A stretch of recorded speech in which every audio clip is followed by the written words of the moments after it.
Genesis 45, Joseph reveals himself. Hello, welcome back to the Holy Book, Narrated Bible.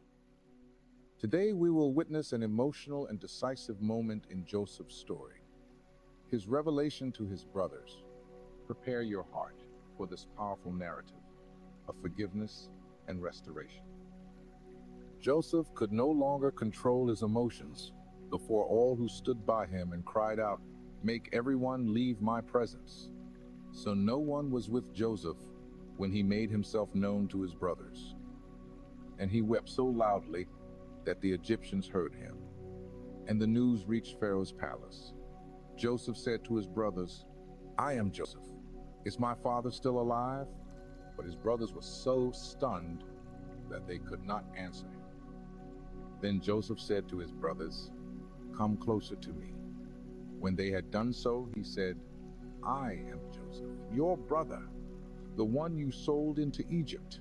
Now, do not be distressed or angry with yourselves for selling me here, because it was to save lives that God sent me ahead of you. For 2 years now, there has been famine in the land, and for the next 5 years there will be no plowing or harvesting.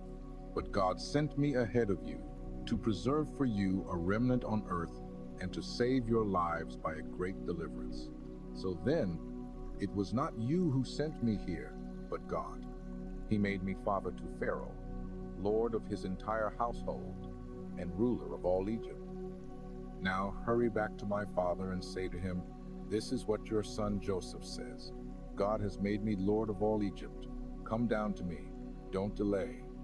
You shall live in the region of Goshen and be near me, you, your children and grandchildren, your flocks and herds, and all you have. I will provide for you there, because 5 years of famine are still to come.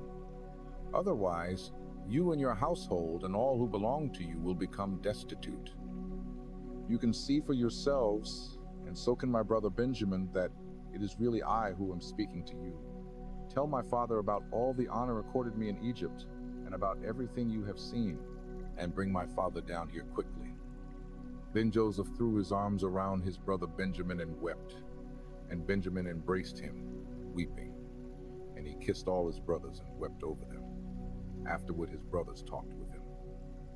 When the news reached Pharaoh's palace that Joseph's brothers had come, Pharaoh and all his officials were pleased. Pharaoh said to Joseph, "Tell your brothers, do this. Load your animals and return to the land of Canaan. Bring your father and your families back to me. I will give you the best of the land of Egypt, and you can enjoy the fat of the land." To the sons of Israel, Joseph gave carts, as Pharaoh had commanded, and he also gave them provisions for their journey. To each of them he gave new clothing, but to Benjamin he gave 300 shekels of silver and 5 sets of clothes.